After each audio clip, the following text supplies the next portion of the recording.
Oh, hi guys, welcome to the latest episode of Cricket Draft Insight. It's the video you've all been waiting for. Well, it's the video I've been waiting for. It's my 2024 County Championship squad announcement. Of course, if you are kind enough to follow me, you basically know my squad already because I've been basically revealed it over the course of the winter. But obviously it's not just about me. You know, when I make these videos, hopefully it's of interest to you because maybe you've got the same players or you want to compare, or hopefully some people who don't know what cricket draft is, stumble upon these videos and then they want to play. Some excuses for like background noise of people building extensions either side of me, whether they're all legal or not, I'm not sure. But anyway, I digress. But anyway, let's get into it with my 2024 County Championship squad.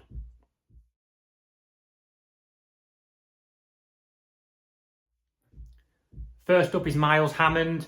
Now, he's not a batter who, you might all be tempted by an average of around 30, but he's 6.1 million and he did have a really good run last season. So sort of protected in that middle order, Division 2. And I'm just kind of optimistic he can just kick on a bit. I think he's got like something like 23 50s and 300, so he needs to go on a bit. But I'm just optimistic that he's going to do that, and it's 6.1 million. He makes a few things happen in my team.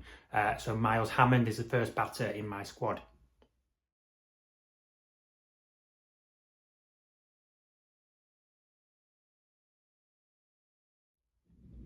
I've then got Josh Bohannon, who averages 46, 47 in first class cricket. Spoke about him last year, lots of starts, and then he seemed to go on, able to convert a bit more. Had a few low scores for England Lions, that's of course in India, but he did score 102, and I'm just hoping he can be sort of the bedrock, the foundation, the consistent performer again for me in the county championship. I had a really underwhelming batting lineup at the start of last season.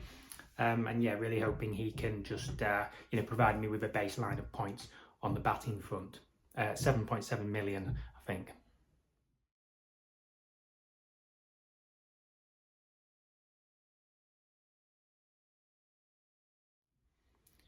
I've then got Aaron Donald. I've raved about this guy all winter. He looks good in pre-season. I hope we get a few weeks in and people are like, oh, I need Donald. And I can be like, well, I had him from game week 1. I'm so optimistic about this guy. I just think it's almost, following his injury problems, it's almost like a new player. Just really optimistic he can tear it up for Derbyshire, score 50 plus, hopefully some hundreds, and he'll score them quickly. Hugely exciting player, and he completes my batting lineup: Miles Hammond, Josh Bohannon and Aaron Donald.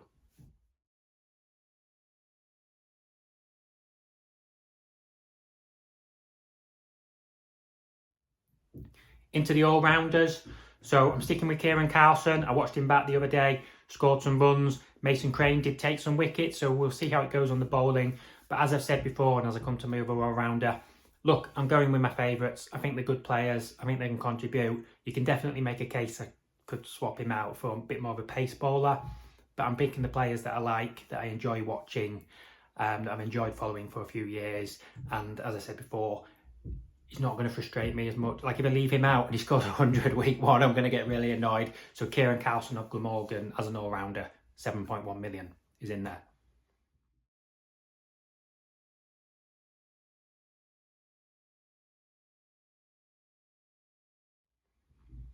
And another off-spinning all-rounder, who I think is also 7.1 million, is Rob Keogh. I've had him in my team a lot over the last couple of years. He didn't have a stellar season last season, and I ditched him for the last week, and he scored 172 or whatever. And no, he didn't take a lot of wickets. And yes, somebody like Alex Russell coming along, and I like Freddie Heldreich. But I still think Keogh will take wickets in Division 2. I'm optimistic he's going to score runs. He's been sort of talking himself up in a nice way. Obviously, still has a lot of ambition. I think he's a really good cricketer. So Rob Keogh is also in my side.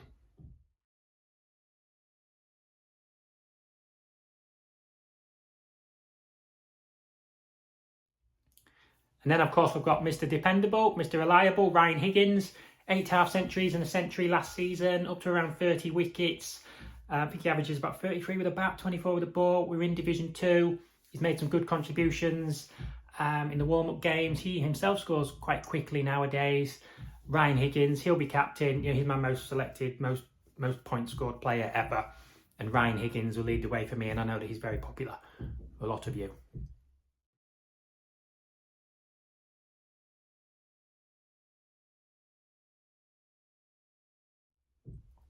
At the moment, I then got Matthew Waite in my side. I was really pleased with my Matthew Waite selection last year. Had him game week 1. I think it was game week 1 he scored 100.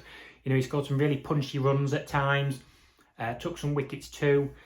There were some doubts about whether he was going to be fit to bowl, but he's bowled. He's bowled in the warm-up games. I've mentioned that Worcestershire, you know, Holder, Smith, Leach, Taylor, those got injured. Surely Waite plays. The batting looks a little fragile. Be interesting to see the order, but he's capable of scoring quick runs, wickets. And at the moment, I've got him in because I've got concerns about Jack White, who I'd long wanted in my side, but hasn't appeared in pre-season yet. So Matthew Waite's all-round qualities get in there.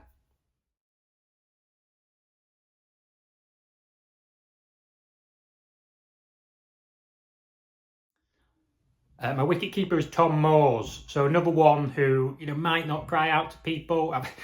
Most of the winter I was going to go Harry Finch, but Tom Moores, again like Hammond, he had a good run last season, and I know he's not everybody's cup of tea, but in pre-season, yes, might have been against University or whatever, but he did score some quick runs, and he's one of those players, like over the years, I've watched a bit of Abu Dhabi T10. Okay, the average isn't great, but he looks like he's developing. He looks like he's scoring his runs quickly. His famous last words, guaranteed to start. He's actually keeping wicket. So yeah, I'm going to go with Moores. It's just a bit of a vibe I've got at the moment, and I'm going to go with him as my wicket keeper.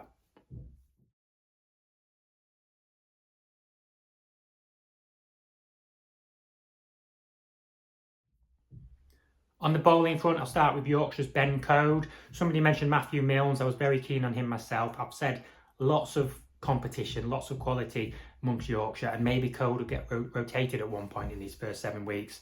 But I've got to pick him. You know, at times last year, I didn't have Code, I didn't have Cook. I don't know why. They did so well for me the year before. I think they're excellent players, both bowling average of around 20. Ben Code improving with the bat as well. Look, he's just going to take wickets up top. He's going to keep it tight. Ben Code is in my side.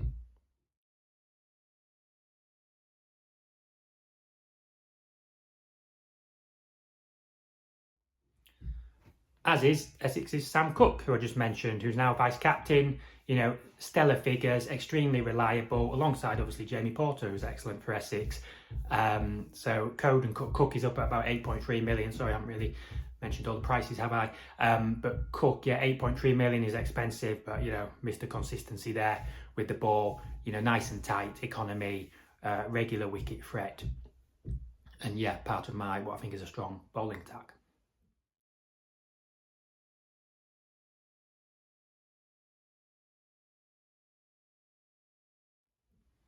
And the player who finishes that bowling attack is a player I never had in my team last year, but I often, you know, looked at the games and thought, I wish I had him, and quite a few of you have mentioned him, is Ethan Bamber, who I think is still around that sort of 7 million mark. So I've got Higgins and Bamber from Middlesex, and obviously some of you are going to be keen on Roland Jones. I think even Helm, they've got some good players. Bamber, he took something like 3 for 5 the other day in a warm-up game. Yeah, I just got to pick him. You know, I like him. Did really well last year, and optimistic he can back that up.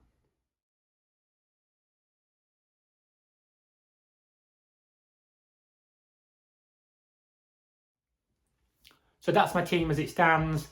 Miles Hammond, Josh Bohannon, and Aaron Donald on the batting front. Kieran Carlson, Rob Keogh, Ryan Higgins and Matthew Waite on the all-rounder front. Tom Moores as wicket-keeper.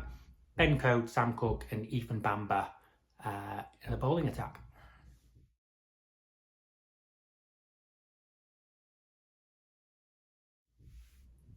Onto my bench, I've got Kashif Ali, who's an aggressive batter who did really well for me in the One Day Cup. Interested to see how it pans out, or whether or not he starts in the county championship.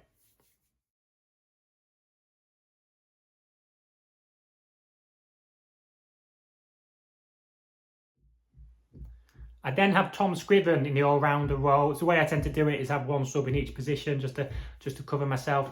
Tom Scriven 5.9 is probably going to be in my starting 11 at various intervals of the winter.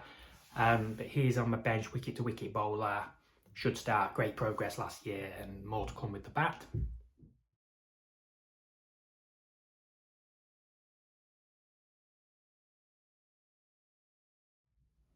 I've then got Matty Hurst at Lancashire, who, even if he isn't keeping wicket, I expect to do well. He did well in the One Day Cup. I think I had him in my team. And he scored 250s in his first 3 county championship innings last season, about 4.7 million. Ali, for the record, about 4.8.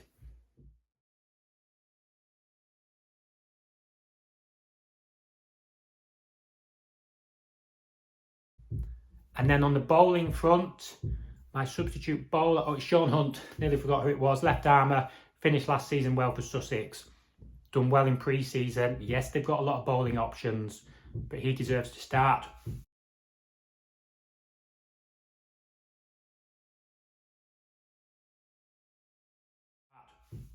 And to be clear, those subs, like, they could be cheaper. I have picked subs I think are in with a chance of playing, the players that I like. I've said before that maybe brings its own frustrations if they play and do well, but I don't want to spend 75 points on transfers.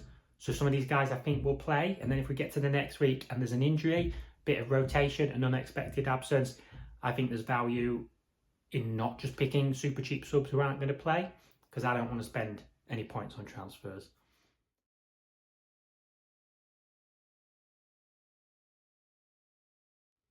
But that is my team. Sorry, I think I've been talking quite rapidly, in a bit of a rush, just the usual, sneaking in a video whilst I can. Hope looking forward to the game.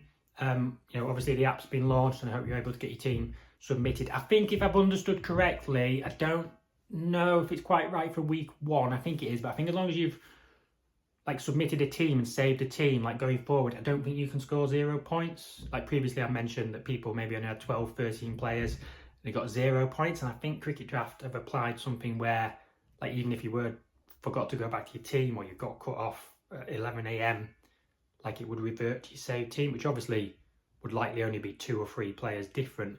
So if I've understood that correctly, I think that's a really positive move, just to help people, acquire points even if they weren't quite ready, rather than getting a bit annoyed because you didn't get any points. But yeah, I hope you're able to pick your team. Enjoying picking your team. It's already been great. I've been interacting with people in the winter, but it was already just great already to, some of you coming out of hibernation, or some of you new, you want to chat, you want to just talk selection or any thoughts, get in touch. It's why I'm here. Looking forward to the season starting. Thank you very much for watching. All the best. How's that?